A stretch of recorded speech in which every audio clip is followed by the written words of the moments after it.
저는 충남대학교 경제학과 백지원입니다. 자, 지금부터 제9회 한국미디어 패널 학술대의 마지막 세션으로 대학원생 우수 논문 발표를 시작하도록 하겠습니다.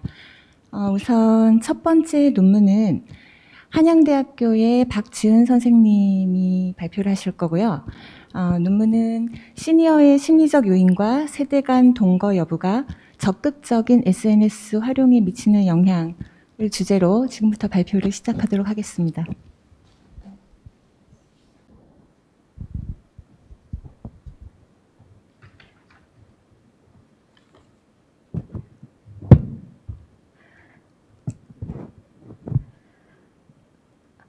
네, 안녕하세요. 시니어의 심리적 요인과 세대 간 동거 여부가 적극적인 SNS 활용에 미치는 영향 논문 발표를 맡은 한양대학교 미디어 인포메틱스학과 석사과정 박지은입니다. 먼저 저의 연구는 다음과 같은 논의를 배경으로 시작되었습니다.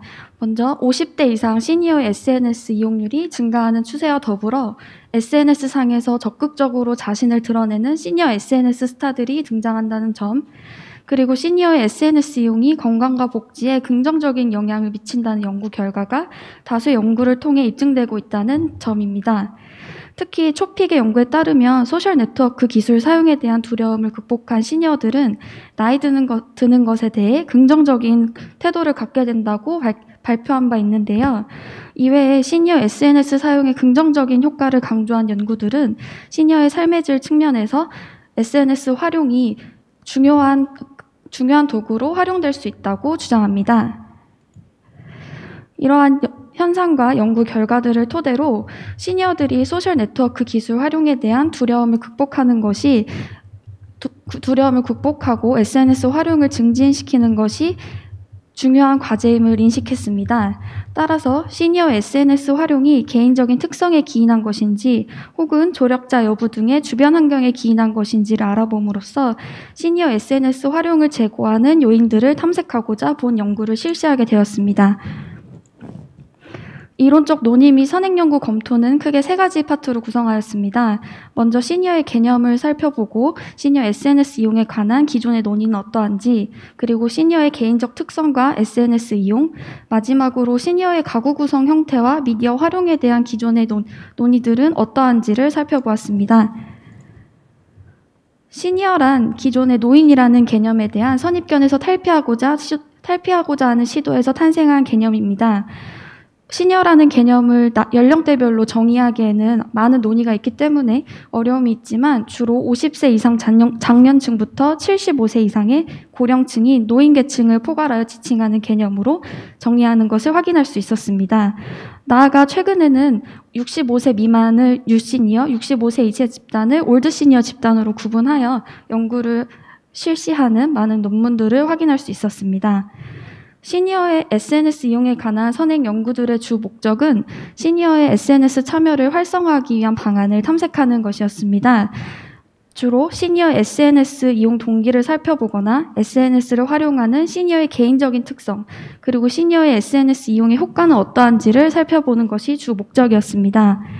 본 연구에서는 시니어가 SNS를 어떻게 활용하는지를 살펴본 연구가 미흡하다는 점에서 출발하였고, 기존의 연구들과 달리 시니어 SNS 이용 행태는 어떠한지 살펴보고자 다음과 같은 연구 문제 1을 도출하였습니다. 주로 연구 문제 1은 시니어 SNS 이용 행태는 어떠한가, 구체적으로 SNS 이용 행태에 따라 이용 집단이 어떻게 구분되는지 살펴보고자 했습니다. 시니어의 개인적 특성과 SNS 이용에 관한 파트입니다.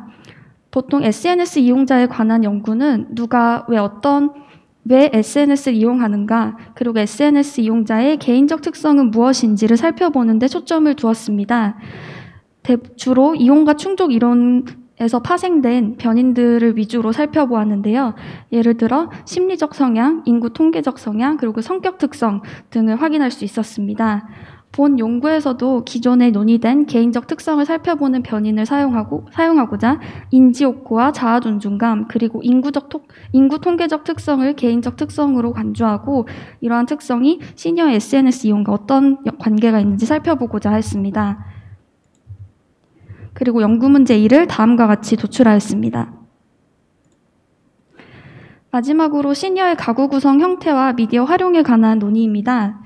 시니어의 가구 구성 형태가 미디어 활용에 미치는 영향에 관한 기존 논의는 시니어 세대의 디지털 격차 원인을 가구 구성 형태의 측면에서 살펴볼 필요가 있다고 주장하면서 생겨났습니다. 최근 고령화 시대에 더불어 독거 가구 노인이 증가한 점을 고려하여 독거 가구 노인들의 세대 내 단절 또는 세대 간 단절이 배제될 수 있다는 점을 지적하면서 출발하였습니다. 시니어의 가구 구성 형태와 미디어 활용의 관계를 강조하는 논문들은 주로 세대 보완 효과를 언급하는데요. 세대 보완 효과는 고령층만 사는 1세대 가구에 비해 자녀 혹은 손주들과 함께 사는 2, 3세대 가구에서 정보 접근 및 미디어 수준이 향상된다고 설명하는 개념입니다. 본 연구에서도 SNS 활용이 가구 구성 형태와 관련이 있을 거라고 유추할 수 있었고, 이를 통해 연구 문제 3-1을 설정하였습니다. 시니어의 가구 구성 형태가 SNS 이용에 어떠한 영향을 미치는가, 그리고 나아가서 개인적 특성과 환경적 특성을 종합적으로 고려했을 때 시니어의 SNS 이용에 유의미한 영향을 미치는 요인이 무엇인지 알아보고자 했습니다. 본 연구에서는 분석에 미디어 패널 조사 2019년과 2020년 데이터를 활용하였고, 개인용 설문지와 가구용 설문지에 모두 응답한 50대 이상 응답자를 선별하였습니다. 총 4,249명의 응답자가 분석에 활용되었습니다. 분석 툴은 R 통계 패키지 프로그램 R을 활용하였고, 연구 문제 1인 시니어 SNS 이용 행태에 따른 군집화를 실시하기 위해 K민지 클러스터링을 사용하였습니다. 그리고 연구 문제 2, 3인 개인적 특성과 환경적 특성이 SNS 이용 행태에 미치는 영향을 알아보기 위해 로지스틱 회귀 분석을 실시하였습니다. 변수 구성입니다. 먼저 시니어의 SNS 이용 행태는 미디어 패널 조사에 SNS 및 유튜브 이용 행태 항목을 활용하였는데요. 총 5문항으로 항목이 구성되어 있었는데 실제로 이용 행태를 측정할 수 있는 4가지 항목을 추출하였습니다. 주 내용을 살펴보면 타인의 게시글을 얼마나 자주 확인하는지, 또는 자신의 계정에 게시글을 얼마나 업로드하는지, 또는 타인의 게시글을 타인과 얼마나 공유를 하는지, 마지막으로 타인의 게시글에 좋아요나 댓글 같은 반응을 얼마나 하는지를 측정하는 항목들이었습니다. 추후 연구 결과에서는 이 측정 항목들의 특징을 추출하여 체크 문항, 업로드 문항, 그리고 쉐어 문항, 라이크 문항으로 정의하였습니다. 개인적 특성을 측정하기 위해서 또한 미디어 패널 조사에 2020년 특별 문항이 인지 욕구와 자아 존중감 문항을 사용하였고, 인구 통계학 변인으로는 성별, 나이, 직업 유무, 학력 수준을 사용하였습니다. 환경적 특성은 미디어 패널 조사의 가구용 설문지에 가족 구성에 관한 응답 자료를 활용하였고요. 가구 구성 형태는 크게 독신 가구, 1세대 가구, 2, 3세대 가구로 유형을 구분하였습니다. 2, 3세대 가구는 자녀 및 손주와 함께 거주하는 상태의 노인을 의미합니다. 분석 결과를 살펴보겠습니다. 먼저 시니어 SNS 이용 행태에 따른 집단 유형화를 실시한 결과 총 3그룹이 도출되었습니다. 적극적인 활용 집단, 눈팅 집단, 그리고 소극적인 활용 집단이라고 명명하였는데요. 각 집단의 특징을 간단하게 살펴보면 적극적인 활용 집단은 앞서 측정한 SNS 이용 행위들을 모든 기능을 적극적으로 활용하는 집단으로 설명할 수 있습니다. 여기 체크, 업로드, 쉐어, 라이크의 평균값들을 살펴보면 다른 두 집단에 비해 평균값이 한 2배, 3배 정도 높은 것을 확인할 수 있었습니다. 두 번째로 눈팅 집단은 주 활용 기능이 타인의 게시글을 확인하는 행위여서 눈팅 체크하는 집단 또는 눈팅 집단이라고 명명하였는데요. 평균값을 살펴보면 업로드하는 거, 쉐어하는 거, 좋아요 누르는 거에 비해서 타인의 게시글을 확인만 하는 행위가 2배가량 높은 것으로 확인되었습니다.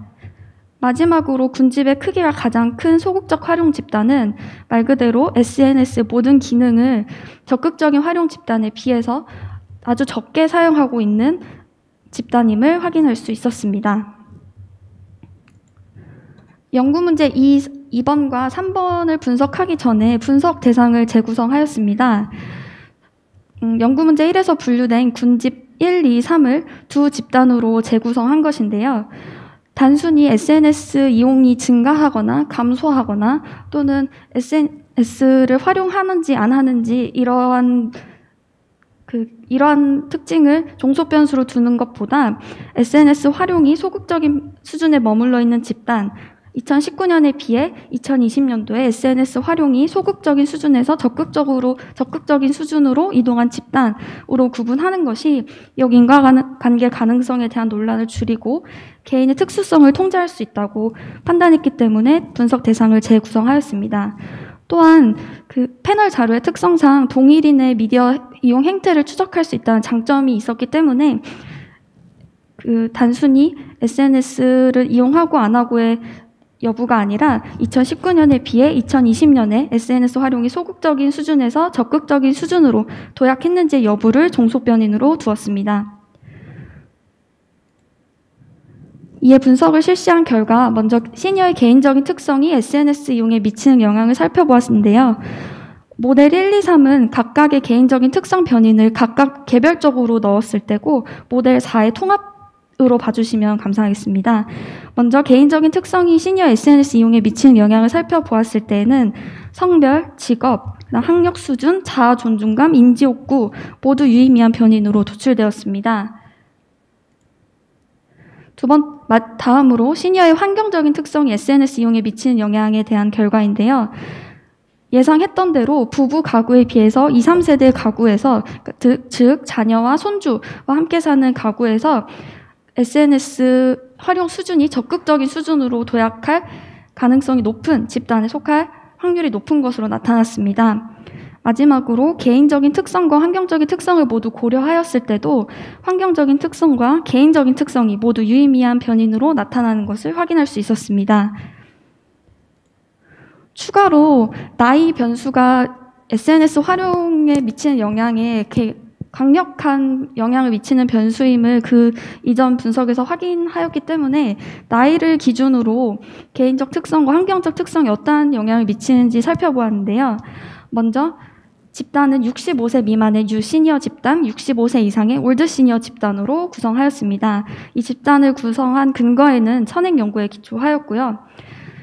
먼저 개인적인 특성이 뉴 시니어 집단과 올드 시니어 집단 각각에 미치는 영향을 살펴보았을 때 65세 미만의 시니어 집단에는 학력 수준, 특히 고졸 이상의 시니어들이 SNS 활용이 적극적인 수준으로 올라갔을 가능성이 높아지는 것을 확인했고 올드 시니어 집단에서는 직업을 가지고 있을수록 그 다음에 학력 수준이 높을수록 그다음 인지 욕구가 높을수록 SNS의 활용 수준이 적극적인 수준으로 올라갈 가능성이 높은 것을 확인하였습니다.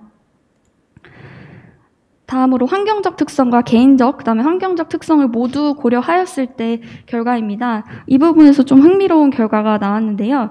먼저 뉴시니어 집단의 환경적 특성과 개인적 환경적 특성을 고려한 변이를 넣었을 때 확인했을 때에는 유의미한 변인이 도출되지 않는 것을 확인할 수 있었습니다. 반면에 올드 시니어 집단에서는 가구 구성 형태에서 2, 3세대일수록 오즈비가 3.3배 정도 높아지는 것을 확인할 수 있었고 개인적 환경적 특성을 넣었을 때에는 가구 구성 형태가 2, 3세대일수록 그 다음에 인지 욕구가 높을수록 SNS 활용 수준이 높아지는 집단에 속할 확률이 높아지는 것을 확인했습니다. 본 연구 결과를 다시 한번 요약해드리면 먼저 시니어 SNS 이용 행태에 따른 군집화를 진행함에 따라 적극적인 활용 집단, 그리고 눈팅 집단, 소극적인 활용 집단으로 구분되는 것을 확인하였습니다. 특히 군집의 크기는 군집의 비율을 따졌을 때 소극적인 활용 집단이 90%, 눈팅 집단이 6%, 적극적인 활용 집단이 4% 순으로 나타나는 것을 확인할 수 있었습니다. 다음으로 시니어 SNS 이용에 영향을 미치는 요인을 탐색했습니다. 분석 결과 최종 학력이 고졸일수록 2, 3세대의 가구에 속할수록 SNS를 적극적으로 이용하게 될 확률이 크게 나타나는 것을 알 수 있었습니다. 또한 성별과 직업, 학력 수준, 자아 존중감, 인지 욕구, 가구 구성 형태 모두 유의미한 요인으로 도출되는 것을 알 수 있었습니다. 마지막으로 65세 미만 혹은 65세 이상의 두 집단으로 구분하여 SNS 이용에 영향을 미치는 요인을 탐색했는데요. 이 부분에서는 유시니어 집단에서는 개인적 특성과 환경적 특성 모두 유의미한 영향을 미치는 요인이 없는 것을 확인했습니다. 반면에 올드 시니어 집단에서는 가구 구성 형태, 즉 자녀와 손주와 함께 동거하는 노인일수록, 그 다음에 인지욕구가 높은 노인일수록, 시니어일수록 SNS 이용이 적극적으로 올라갈 확률이 높아지는 것을 확인했습니다. 본 연구의 시사점은 다음과 같습니다. 먼저 시니어 중에서도 SNS를 적극적으로 활용하는 집단이 존재한다는 점을 발견했다는 점입니다. 먼저 SNS를 적극적으로 활용하는 시니어들은 SNS 상에서 자신을 드러내는 경향이 뚜렷하게 나타나는 것을 확인했습니다. 또한 본 연구는 단순히 SNS 계정 보유 여부 또는 SNS 이용량이 아닌 구체적인 SNS 이용 행태를 기반으로 시니어 SNS 이용 행태를 살펴봤기 때문에 적극적으로 활용하는 시니어들이 SNS 상에 존재한다는 것을 확인한 데 의미가 있습니다. 또한 기존의 시니어 집단은 SNS 활용에 소극적인 집단으로 간주하는 경향이 강했는데요. 본 논문에서는 시니어의 계층을 하나의 소극적인 SNS 이용 집단이라고 동일시하는 인식에서 벗어날 필요가 있음을 시사하고 있습니다. 마지막으로 시니어의 SNS 이용이 개인적 특성에 기인하는 것뿐만 아니라 외부 환경적 요소인 가구 구성 형태와도 관련이 있음을 시사합니다. 즉, 디지털 기기와 문화에 익숙한 자녀 세대 혹은 손주 세대와 함께 사는 2, 3세대 가구 내 시니어일수록 SNS를 더 적극적으로 활용하는 집단으로 이동할 확률이 높아진다는 것을 시사하는 것입니다. 또한 65세 이상의 올드 시니어일수록 가구 구성 형태가 SNS를 적극적으로 이용하는 집단에 속할 확률을 더 크게 만드는 것을 확인할 수 있었습니다. 따라서 추후에 시니어 SNS 활용과 또는 시니어의 삶의 질 측면에서 미디어 활용을 촉진시키기 위해서는 단순히 시니어의 개인적인 역량을 혼자서 스스로 극복하는 것을 주안점으로 둘 뿐만 아니라 가구 구성 형태 또는 환경적 요인도 고려해야 한다는 어떤 정책적 시사점도 줄 수 있을 것 같습니다.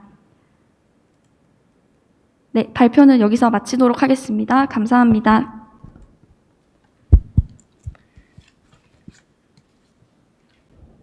네, 예, 발표 잘 들었습니다. 방금 발표하신 한양대학교 박주현 선생님의 논문은 이번 그 학술대회에서 대학원생 그 논문 중에서 최우수상을 수상한 논문입니다. 이 논문은 기본적으로 그 50세 이상의 연령군에서 SNS의 적극적인 활용에 영향을 미치는 요인을 살펴본 논문이고요. 그리고 그 SNS 활용이 이제 보통 인지욕구나 자아존중감이나 인구 통계적 특성으로 설명되는 그러한 개인적인 특성뿐만 아니라 세대 구성이라는 환경적인 요인도 함께 고려해서 분석한 논문입니다. 특히 그 이용 행태의 적극성 여부에 따라 분석 집단을 세분화했고요.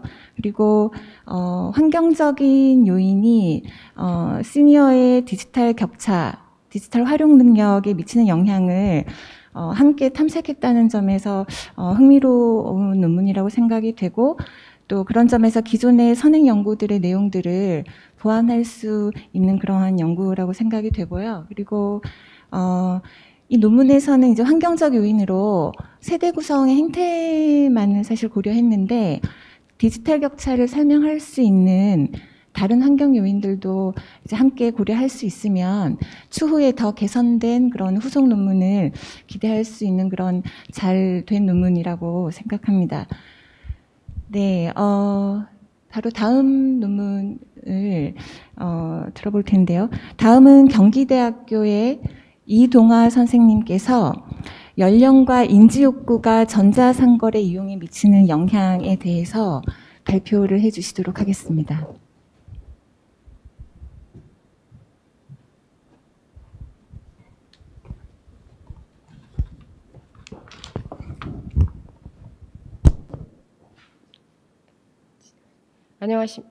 안녕하십니까. 경기대학교 미디어 커뮤니케이션과의 이동아입니다. 우선 연구 논문 제목은 연령과 인지욕구가 전자상거래 이용에 미치는 영향, 미디어 이용, 정보 격차의 매개 효과입니다. 문제 제기로는 우선 그 미디어 환경의 급격한 변화와 그다음에 코로나19의 영향으로 인해서 언택트 활동으로 인해 그 전자상거래의 비율이 많이 큰 폭으로 증가하고 있는데요. 이 연구는 이러한 요인으로 서비스 플랫폼이 확장되고 있는 그 전자상거래 이용에 주목하여서 진행하게 되었습니다. 전자상거래 성장은 디지털 미디어 플랫폼과 디바이스 발달과 상관관계가 있는데요. 1세대로 꼽을 수 있는 거는 2000년대 PC 기반의 그 11번가나 오픈마켓들이 진행되는 인터넷 대형 포털들이 등장하면서 시작되었다고 보실 수 있고요. 그리고 2세대는 스마트폰이 등장하면서 모바일 커머스가 이제 시작이 되었는데, 이때는 이제 포털에서 모바일로 어떤 이동을 하는 시대라고 볼 수 있습니다. 그래서 이때는 간편 결제라든지 어떤 사업적으로 기존의 인터넷 포털에 있던 것들을 모바일로 이동하는 어떤 그런 형태를 보였고요. 3세대는 지금의 어떤 형태를 볼 수 있는데, 소비자가 주도하는 스마트 커머스 시대라고 볼 수 있습니다. 그래서 이 지금 스마트 커머스 시대에서는 그 소비자가 주도하는 상호작용성이 강해지는 것으로 인해 접촉 빈도수가 높아지고, 그걸로 인해서 시장 환경에 대한 어떤 파급력이 강화되는 그런 시대입니다. 그래서 SNS나 소셜미디어를 통해서 급속도로 확산이 되고 있고요.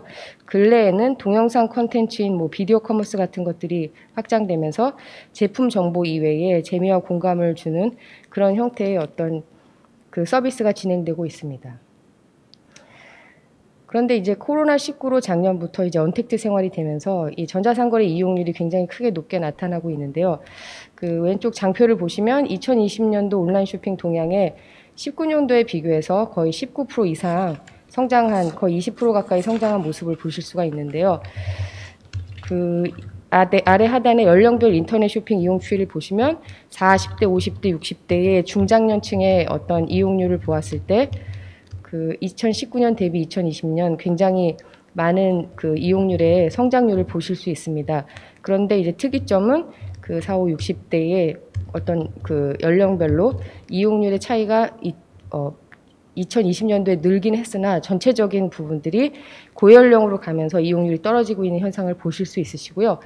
그다음에 그 2020년대에 그 상품 카테고리별로 어떤 쇼핑 물품이 많이 판매되었는지 보시면 건강 관련 제품, 그다음에 식재료, 주방 생활용품 등 기존에 오프라인에서 구매되었던 부분들이 온라인으로 많이 구매가 이루어지고 있는 모습을 보실 수가 있습니다. 전문가들은 지금 인간이 새로운 행동을 강요받지 않고 66일간 지속되면 새로운 습관으로 자리 잡게 된다고 합니다.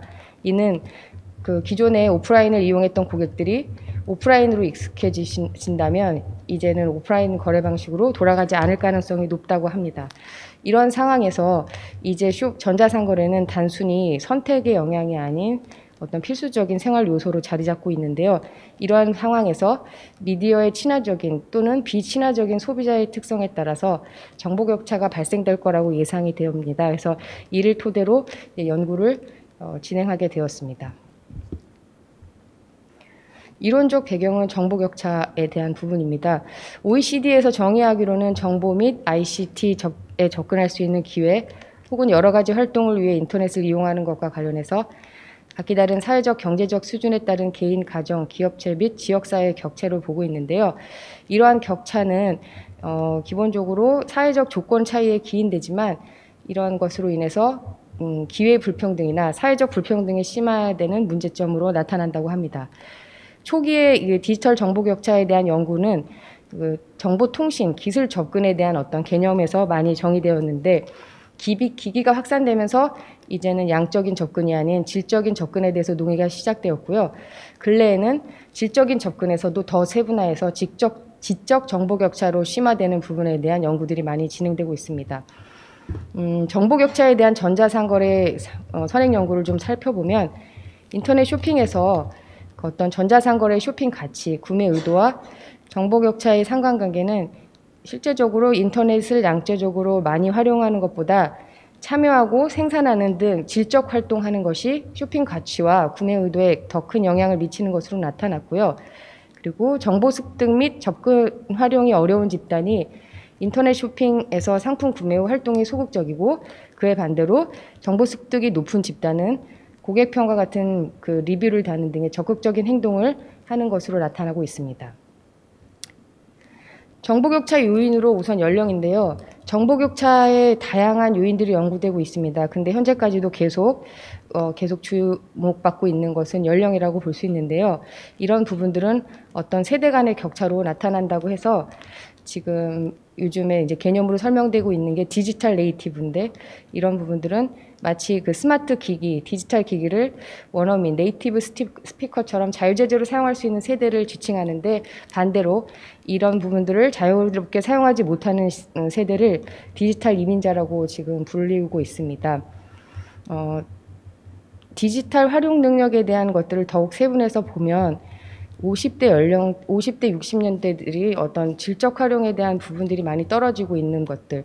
그러니까 이 미디어의 이용 속성 이해나 정보 평가 이런 이용 윤리들은 청소년보다 높지만 표현 기술이나 소통, 공유 측면에서는 가장 낮은 것으로 나타났고 앞서 말씀드린 것처럼 이 계속해서 물리적 접근성의 활용성은 높아지고 있지만 이 연령에 대한 고연령층, 저연령층에 대한 정보 격차의 부분들은 해소되고 있지 않다라는 연구 결과가 나타나고 있습니다.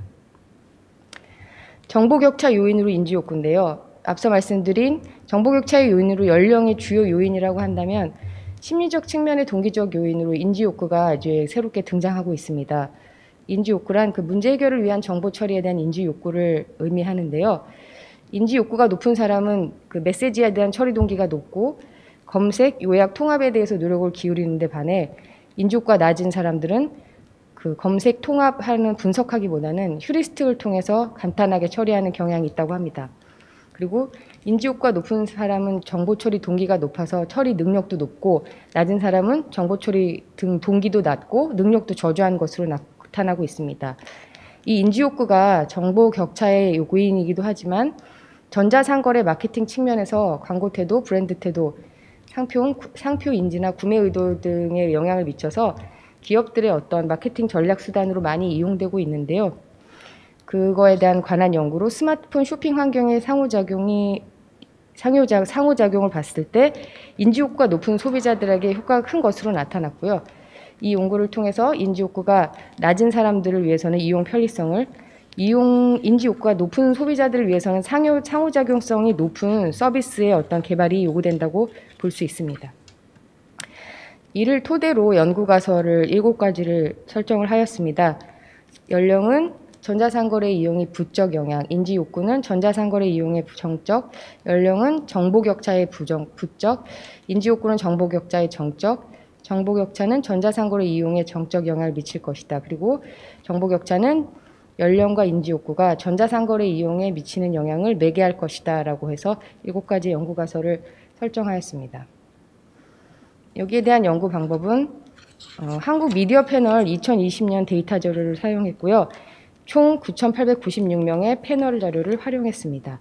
그리고 변인으로 인지욕구는 전체 15문항을 이용해서 진행했고요. 정보격차는 전체 미디어 리터러시 항목 중에서 스마트 미디어 사용 능력에 대한 26문항을 이용해서 정보격차에 대한 문항을 이용했습니다. 측정 도구의 신뢰도 분석한 결과 크롬바우 알파 0.8 이상 나와서 신뢰도가 상당히 높은 것으로 나타났습니다. 그리고 전자상거래 변이는 전자상거래에 대한 이용 경험의 유무로 측정을 하였고요. 인구 사회적 변이는 연령은 전국 10대에서 70대 이상의 7개 집단으로 구분하여 진행하였습니다. 전자상거래 이용 현황은 지금 통계적으로 TV홈 쇼핑 구매 경험은 전체적으로 54% 정도 나타나고 있고요. 국내 온라인 쇼핑몰 구매 경험은 86.6%로 높게 나타나고 있습니다. 기술 통계는 지금 연구 변인의 수준을 파악하기 위해서 진행했을 때 모든 변수가 정규성 가정을 충족하는 것으로 나타났습니다. 상관관계 분석인데요. 상관관계 분석은 우선 연령이 보았을 때 연령은 인지욕구, 정보격차, 전자상거래 이용 경험에 부적인 영향을 미치는 상관관계를 보였고요.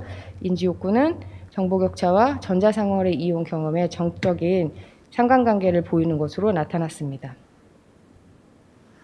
연령과 정보 격차의 매개 효과를 검증하는 회귀 분석을 진행하였는데요. 1단계에서 독립 변수인 연령은 정보 격차의 부적인 영향, 그 다음에 연령은 전자상거래 이용에 부정적인 영향을 나타냈고요.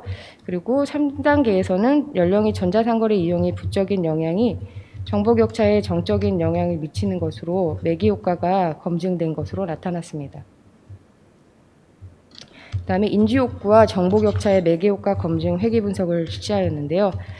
인지욕구와 정보격차는 1단계에서 정적인 역할을, 그 다음에 인지욕구와 전자상거래 이용은 또 정적인 영향을 미치는 것으로 나타났고요. 3단계에서 이제 독립변수인 인지욕구가 전자상거래 이용에 유의한 영향을 미치지는 않은 것으로 나타났으나 매개 변수인 정보격차가 전자상거래 이용에 정적 영향을 미치는 것으로 나타내서 매개 효과가 있는 것으로 검증되었습니다.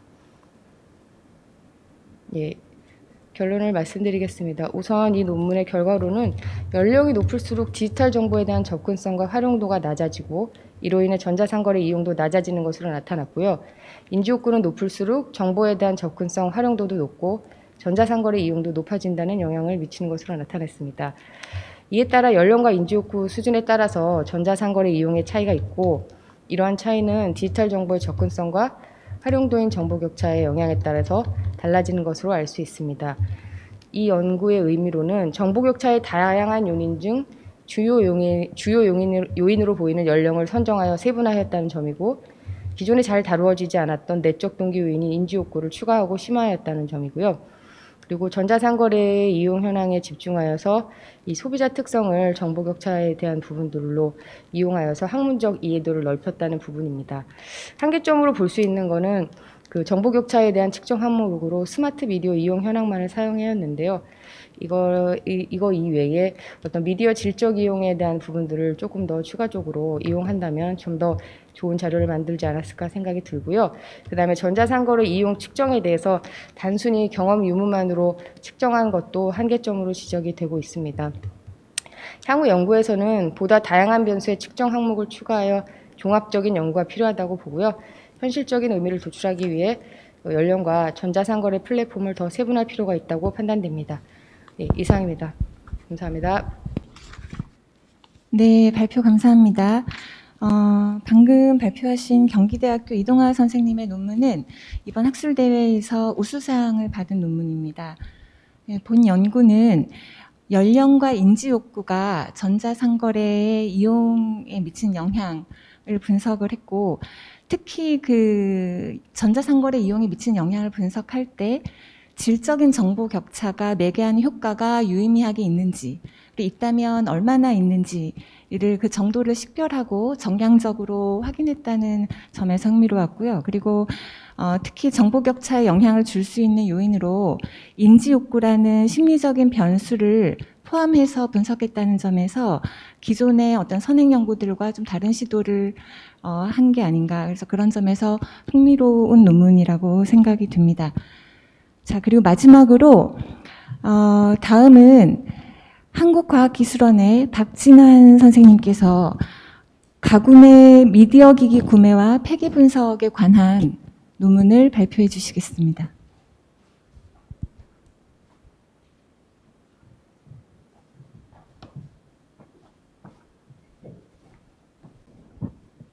네, 발표 시작하겠습니다. 일단 제 발표할 내용은 아까 소개해 주셨던 것처럼 가구 내 미디어 기기 구매와 폐기 분석, 집단 의사결정의 개인화에 대해서 분석한 것에 대해서 발표할 예정입니다. 구매랑 폐기라고 되어 있는데 이 부분에 대해서는 추후에 용어 재정의를 통해서 다시 말씀드리겠습니다. 일단 소비자가 상품을 구매하는 경우에는 분명히 어떤 집단 내에서 상호 의존적인 경우가 존재합니다. 예를 들어서 보통 가구 내에서 그런 경우가 많이 일어나고요. 어떤 집단에서 결정을 내릴 때 그 개인의 효용만이 그 선형 합으로 결정되는 것이 아니라 그 개인의 효용들이 서로 상호작용을 거쳐서 서로 영향을 주면서 결정이 이루어지는 경우가 많습니다. 그래서 선행 연구 같은 경우에는 여행지를 결정하거나 자동차를 구매하거나 TV를 시청하거나 채널 선택권이라던가 주거지 결정, 그리고 가정 내 업무 분담 등을 결정할 때 가구 내 결정을 통해서 이뤄진다라는 선행 연구들이 있습니다. 그래서 이 연구에서는 미디어 기기 보유 확장 및 미디어 기기 보유 축소라는 결정을 가구 내에서 할 때 그 결정이 가구 내 구성원들의 상호 의존적인 결정으로 발생할 것이다 라는 가정하에 연구가 진행이 됐습니다. 그렇게 생각한 가정을 하게 된 계기는 보통 다양한 종류의 미디어 기기들은 가구 구성원과 함께 사용을 합니다. 이는 과거에 진행된 설문조사나 키스티에서 발표한 설문에도 분명히 나와 있는 사실이라 참고했고요. 그리고 미디어 기기들의 보통 가격이 대부분 고가이기 때문에 보통 살 때 가구 내에서 그 개인이 결정하는 것이 아니라 집단 의사결정을 통해서 결정이 된다고 얘기를 할 수가 있습니다. 제가 말씀드린 보유 확장과 보유 축소에 대한 용어 정의를 한번 하고 명확히 하고 넘어가야 될 것 같아서 들고 왔는데요. 보유 확장 같은 경우에는 가구의 특정 기기 보유수가 증가하는 경우라고 정의를 했습니다. 그리고 보유 축소는 가구의 특정 기기 보유수가 감소하는 경우라고 생각하시면 되겠습니다. 일단 그리고 아까 제목에 있었던 개인화에 대해서도 얘기를 해야 되는데, 개인화는 이제 아무래도 미디어 산업과 현장이 굉장히 급변하면서 미디어 기기가 굉장히 개인화가 되고 있고 콘텐츠 또한 개인화가 되고 있는 것을 알 수가 있습니다. 그래서 미디어 기기 개인화 같은 경우에는 TV나 라디오, 데스크탑 앞에서 가족 구성원들끼리 옹기종기 모여서 예전에는 시청을 했다면 요즘에는 스마트폰, 노트북, 태블릿 PC 등을 이용해서 방송을 시청한다거나 하는 등의 활동을 합니다. 그리고 미디어 콘텐츠 또한 개인화되고 있습니다.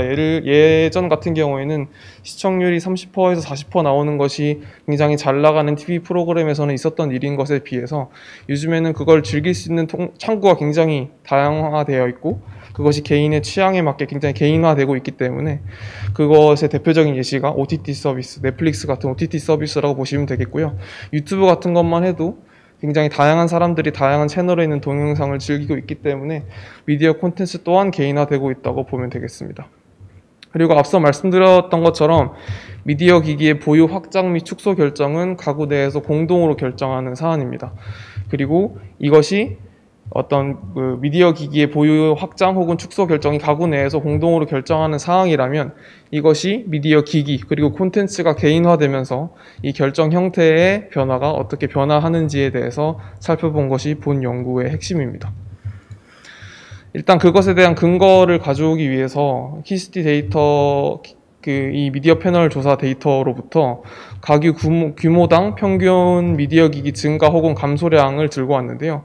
맨 윗경우 같은 경우에는 이제 가구의 규모, 그러니까 가구의 구성원 수가 증가할수록 미디어 기기 증가 혹은 감소량이 비례하게 증가하는 걸 볼 수가 있습니다. 하지만 이거를 가구의 규모, 구성원 수로 나누게 되면 밑에 두 번째 그래프가 나오는데요. 이걸 보면은 만약에 가구 내 상호작용이 어떤 가구 내 미디어 기기를 구매 혹은 폐기를 할 때 가구 내에서 상호작용이 만약에 없었더라면 이 두 번째 그래프가 평이하게 나와야 된다. 그러니까 일직선으로 나와야 되는데 이것이 일직선이라기보다는 평평하게 나와야 되는데 평평하게 나오지 않은 걸 통해서 이것이 가구의 미디어 기기의 보유 확장 혹은 보유 축소를 할 때 사람들의 효용이 선형합으로 이루어지는 것이 아니라 중간에 어떠한 상호작용이 들어가서 이것이 플랫하게 나오지 않는구나라고 예상을 할 수가 있습니다. 그래서 이 데이터에 대해서는 모두 다 잘 아실 거라 생각해서 자세하게 설명은 안 하겠지만 가구 데이터, 개인 데이터 그리고 다이어리 데이터를 활용해서 그 사람들이 가구 구성원들 그리고 그 사람들이 어떤 활동을 했고 어떤 취향을 가지고 있고 그 사람들의 정보가 어떻게 되는지에 따라서 데이터를 구성했습니다. 그리고 가구원들의 정보가 모두 기록되어 있는 가구에 한해서 분석을 진행을 했습니다. 그리고 2012년도부터 2020년까지 데이터를 사용을 했고요. 해당 미디어 기기는 TV, 데스크톱 컴퓨터, 노트북, 태블릿 PC에 대해서 분석을 진행했다고 보시면 되겠습니다. 데이터를 구성한 형태는 이제 모든 2012년부터 2020년까지 모두 다 응답한 가구를 가져올 경우에는 데이터 옵서베이션 수가 너무 줄어드는 경향이 있어서 연속으로 2년 이상 대답한 가구들을 각각 추출하고 그것들을 크로스 섹셔널 데이터 형식으로 이어붙였다 생각하시면 되겠습니다. 그러니까 예를 들자면 어떤 가구가 2012년에 대답을 하고 2013년에 대답을 하고 쭉 대답을 안 하다가 2018년과 2019년에 대답을 했다면 저희가 분석한 데이터에서는 2012년, 2013년 응답한 가구랑 2018년, 2019년 응답한 가구가 실제 같은 가구일지라도 별도의 다른 가구로 아이디가 새로 형성돼서 들어가 있다고 보시면 되겠습니다. 그래서 여기는 수용 팩이라고 적혀 있는데요. 보유 확장, 보유 축소로 이해해 주시면 감사하겠습니다. 그게 더 저희가 전달하고자 하는 그 의미를 더 정확하게 포함하고 있는 것 같아서 보유 확장, 보유 축소로 수정을 했고요. TV, 데스크톱 컴퓨터, 노트북, 태블릿 PC에 예를 들어서 2019년 미디어 기기 보유 수가 2020년 미디어 기기 보유 수보다 적을 경우에는 2020년에 기기 보유 확장을 했다. 그리고 2019년 미디어 기기 보유 수가 2020년 미디어 기기 보유 수보다 많을 경우에는 미디어 기기 보유 축소를 했다라고 생각을 하시면 되겠습니다. 그래서 저희 연구의 목표는 미디어 기기 보유 확장 및 축소에 대한 의사결정이 가구 내 작동하는 방식의 차이가 있는가, 그리고 그것이 또 미디어 기기별 차이가 있는가, 그리고 이것이 또 연도가 지나면서 개인화에 의해서 상호작용의 정도가 변화가 있는가, 이 세 가지 틀에서 연구를 진행했다고 보시면 되겠습니다. 그것을 분석하기 위해서 가져온 게 가구 내 결정 모델입니다. 가구 내 결정 모델은 어떤 집단에서의 다양한 형태가 있습니다. 딱 한 가지의 형태로 존재하는 모델이 아니고 이 가구 내 결정을 분석하기 위해서 다양한 형태의 모델을 존재를 하고 있는데 그 중에서 이 데이터에 가장 적합하다고 생각하는 모델을 들고 왔고요. 이 모델은 각각의 가구 구성원의 효용, 유틸리티가 선형합으로 구성이 되어 있고 뒤에 상호작용 텀이 하나 더 들어간다고 보시면 되겠습니다. 그거를 식으로 나타내는 게 이렇게 나타내면 되는데요. 장의 2009년 논문의 모델을 사용했다고 보시면 되겠습니다. 그래서 가장 간단한 두 명이 있는 경우로 설명을 드리자면 이 첫 번째 사람과 두 번째 사람의 효용이 일단 선형합으로 더해지고요. 이 각각 무게를 더해서 곱해서 더했다고 보시면 되겠습니다. 그리고 맨 뒤에 들어가 있는 그 람다가 중요합니다. 이 람다가 뭐냐면 얼마나 이 가구 내 구성원들의 상호작용을 나타내는 지표라고 보시면 되는데요. 이것에 대해서는 다음 슬라이드에서 좀 더 구체적으로 설명을 드리겠습니다. 그리고 이 각각의 유틸리티는 가구 구성원들의 성격, 가구 구성원들의 미디어 기기 이용 시간 등등의 변수들로 이루어져 있고요.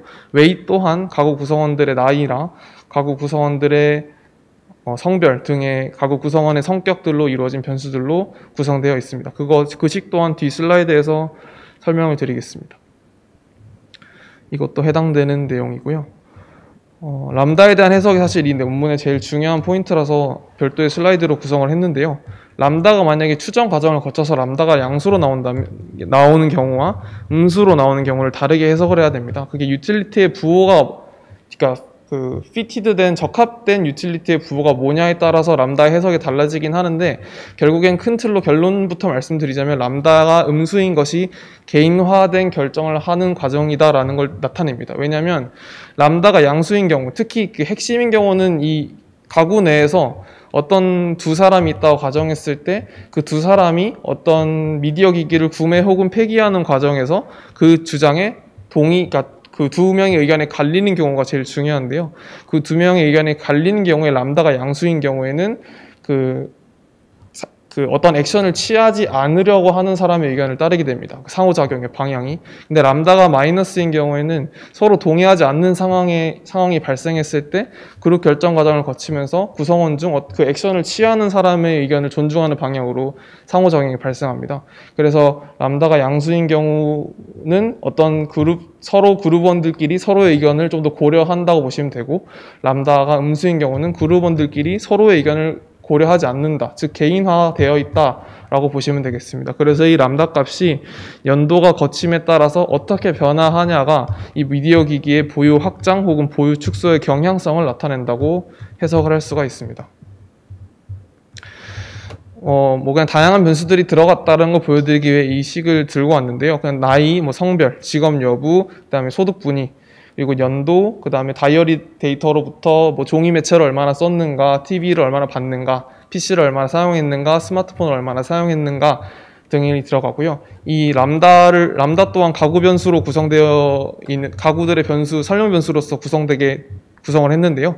가구 구성원의 수가 얼마나 되느냐에 따라서, 그리고 가구 구성원의 평균 나이가 얼마나에 따라서, 가구 구성원 나이의 분산이 얼마나 되냐에 따라서 그 람다 값이 달라지게 추정을 했습니다. 그래서 이 하나하나 계수값을 다 들고 오기에는 좀 공간이 부족해서 결과만 딱 깔끔하게 말씀드리겠습니다. 결과만 딱 말씀을 드리면, 이 그래프가 적합된 람다 값이 연도별로 어떻게 변하는지를 나타낸 그래프입니다. 이 적합된 람다 값을 보시면 TV나 데스크톱을 보유 확장하는 경우는 딱히 변화가 없습니다. 맨 왼쪽 위에 2개 그래프 보시면 됩니다. 그 2개는 딱히 변화가 없는데, 그 외에 모든 보유 축소 결정인 경우나 그 다음에 보유 확장 결정인데 노트북이나 태블릿 PC를 보유 확장하는 경우에는 그 적합된 람다의 값이 점점 내려가고 있는 걸, 연도가 지나가면서 점점 내려가고 있는 걸 확인할 수가 있습니다. 그리고 특히 또 좀 확연하게 볼 수 있는 건, 보유 축소 결정을 했을 때 노트북과 태블릿 PC의 람다 값이 급속하게, 다른 의사결정에 비해서 급속하게 람다의 값의 평균이 감소하는 걸 볼 수가 있습니다. 이는 통계적 모델로 미디어 기기 보유 확장 혹은 보유 축소 결정에서 개인화가 진행되고 있다. 그것이 특히나 빨리 진행되고 있는 것이 노트북과 태블릿 PC가 TV나 데스크톱 컴퓨터에 비해서 빠르게 진행되고 있다라고 해석을 하시면 되겠습니다. 그래서 이 결과는 완벽한 결과는 아니고 좀 더 보완이 필요하고 좀 더 생각을 해봐야 되는 결과인데요. 저희 데이터셋에 있는 3인 가구들이 2인과 1인으로 분가를 했을 때 이 보유 확장과 보유 축소 확률의 기대값이 어떻게 달라지느냐를 계산을 했었습니다. 그래서 나온 결과값이 이거고요. 가정은 소득은 가구 분가를 하더라도 소득은 공유를 하되, 그 가구의 소유권은 원래 그 2인 분가를 했을 때 2인 가구에게 있다라는 가정을 하고 되게 상당히 많은 가정이 들어간 상태에서 확률을 계산한 거기 때문에 좀 더 발전이 필요한 부분이긴 하지만, 이 결과 해석은 조금 더 뒤 슬라이드에서 같이 하는 게 맞는 것 같습니다. 여튼 그래서 결과를 정리해서 말씀을 드리면, 가구가 TV, 데스크톱 컴퓨터, 노트북, 태블릿 PC에 대한 보유량을 확장할 때는 양의 람다 값을 가지고, 보유량을 축소할 때는 음의 람다 값을 가집니다. 이 말은 어떤 말이냐면, 보유량을 확장할 때는 좀 더 가구 구성원끼리 좀 더 상의를 많이 한다거나 상대방의 효용에 대해서 고려를 한다는 말이고요. 보유량을 축소할 때는 그것을 상대적으로 고려하지 않고 개인의 의견을 좀 더 존중한다, 개인화가 된 결정을 한다라고 해석을 할 수가 있습니다.